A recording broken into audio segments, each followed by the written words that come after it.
नमस्कार मित्रों, जैसा कि मैंने आप सबसे प्रश्न पूछा था या आप किस विषय में जानना चाहते हैं, किस विषय में वीडियो देखना चाहते हैं, तो आप सबके उत्तर सबसे ज़्यादा आए थे बुक रिव्यू के बारे में, किसी पुस्तक के बारे में बताइए। तो मैं आज आपके लिए इतनी महत्वपूर्ण पुस्तक को लेकर आया हूँ। ये बहुत ही महत्वपूर्ण पुस्तक है हम सबके जीवन की, और इसके विषय में आप सबने सुना होगा श्रीमद् भागवत महापुराण प्रथम खंड, श्रीमद् भागवत महापुराण द्वितीय खंड। आप सभी ने टीवी पर सुनते होंगे, आपने कई बार कराए होंगे, और अगर आप पंडित हैं तो आप सबने इनका पाठ भी किया होगा। तो आज हम इस बुक का रिव्यू करेंगे, इस बुक की समीक्षा करेंगे कि ये पुस्तक कहाँ मिलती है, किस रूप में मिलती है, कैसी होती है, कितने रुपए में आती है, आदि के विषय में हम जानेंगे। तो आइए प्रारंभ करते हैं।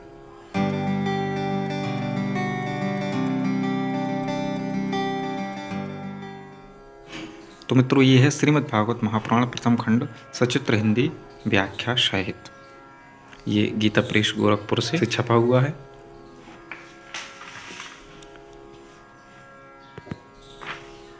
श्री राधा कृष्णाभ्याम नमः। महर्षि वेदव्यास प्रणीतो श्रीमद् भागवत महापुराण सचित्र सरल हिंदी व्याख्या सहित प्रथम खंड स्कंद 1 से लेकर 8 तक। गीता प्रेस गोरखपुर। ये प्रथम संस्करण से 55 पुनर्मुद्रण तक। ये प्रत्येक खंड अलग अलग मूल्य 110 रुपये उस टाइम आता था, अब इसका मूल्य बढ़ गया है। अब ये लगभग 300 रुपये की एक पुस्तक आती है, और ऐसी 2 पुस्तक आपको 600 रुपये में 650 रुपये की मिल जाएंगी। ये पुस्तक देखने में कुछ ऐसी होती है। ये देखने में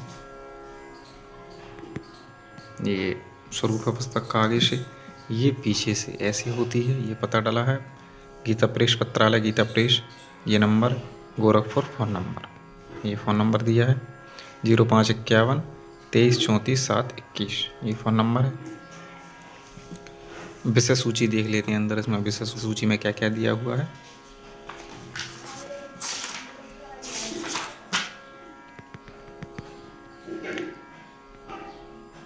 विषय सूची प्रथम खंड, ये मैंने निशान लगाए हुए हैं। भगवान के प्रथम स्कंद में भगवान के अवतारों का वर्णन 51 पेज पर है। इसी तरह से कृष्ण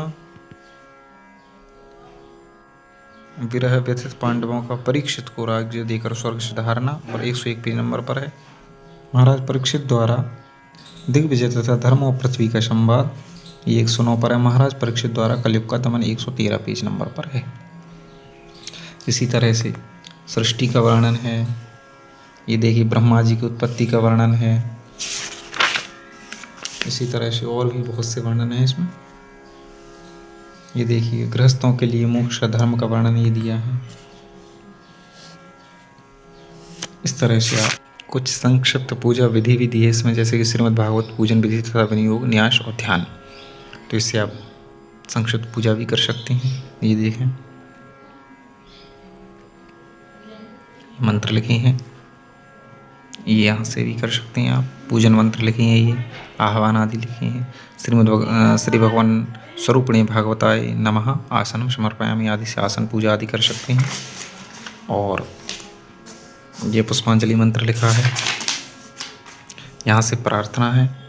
ये न्यास, ये ऋषादन्यासः ध्यानम, ये ध्यान लिखा है। ये श्रीमद् भागवत सप्ताह की आवश्यक विधि, ये मुहूर्त विचार लिखा है इसमें। पहले विद्वान ज्योतिषी को बुलाकर उसके द्वारा कथा प्रारंभ करने के लिए शुभ मुहूर्त का विचार करा लेना चाहिए।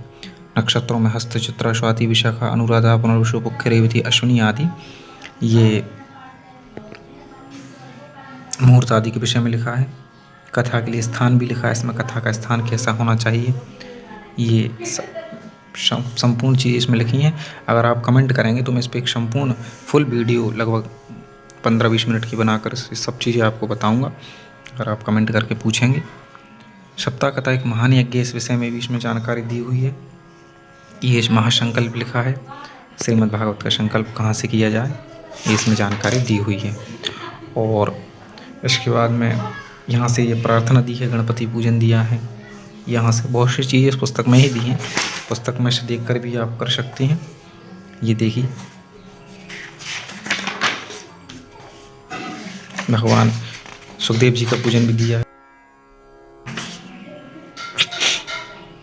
ये देखिए और यहाँ सप्ताह कथा के प्रारंभ में संग्रहणीय सामग्री की सूची, यहाँ क्या क्या चीज़ें लगती हैं उसकी भी सब सामग्री इसमें दी हुई है। कलश स्थापन की सामग्री भी दी हुई है, कथा मंडप के लिए सामग्री दी हुई है। इस तरह से ये वर्ण सामग्री, ब्राह्मणों को वर्ण करने के लिए, पाठक के लिए पुस्तक, हवन के लिए भी सामग्री इसमें दी हुई है। इस तरह से आप संपूर्ण सामग्री को बना सकते हैं। ये वंदन दिया है। और ये महात्म्य, श्रीमद् भागवत महात्म्य, ये महात्मा का प्रथम अध्याय है। तो महात्म्य भी इसमें अलग से होता है प्रारंभ में, और महात्म्य के बाद में ही फिर श्रीमद् भागवत प्रारंभ होती है। तो ये महात्म्य दिया हुआ है। ये देखें, महात्म्य 6 अध्याय का महात्म्य है। इति श्रीमद् पद्म पुराणे उत्तरखंडे श्रीमद् भागवत महात्म्य श्रवण विधि कथनम नाम षष्ठोध्याय। ये 6 अध्याय का महात्म्य है। उसके बाद में प्रथम अध्याय से भागवत जी प्रारंभ होती है। ये देखिए, ये पंचम स्कंध, अथ प्रथमोध्याय श्रीमद् भागवत महापुराण प्रिय परिचर। ये हिंदी में भी लिखा हुआ है, यहाँ से आप पाठ कर सकते हैं। राजा परीक्षित ने पूछा, मुने महाराज प्रियव्रत तो बड़े भगवत भक्त और आत्मा राम थे, उनकी गृहस्थ आश्रम में कैसे रुचि हुई जिसमें फंसने के कारण मनुष्य को अपने स्वरूप की विस्मृति होती है और वह कर्म बंधन में बंध जाता है। ये इधर चित्र भी दिए हुए हैं, ये देखें, पंचम स्कंद। तो ये पुस्तक, ये इसका अंत पेज है।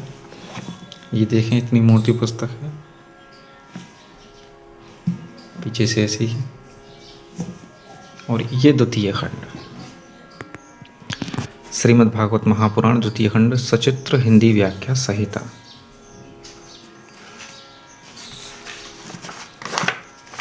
ये देखें,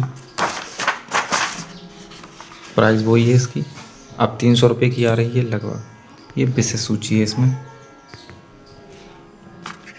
नवम स्कंद में वयोस्मन्वंतर मनु के पुत्र राजा सुद्युम्न की कथा, पृषद आदि मनु के 5 पुत्रों का वंश, महर्षि च्यवन सुकन्या चरित, राजा शरयति का वंश, नाभाग और अम्बरीश की कथा, दुर्वासी जी की दुखद निवृत्ति, इक्ष्वाकु के वंश का वर्णन, मानधाता और शोभा ऋषि की कथा आदि इसमें दी है। और ये द्वितीय खंड के अंत में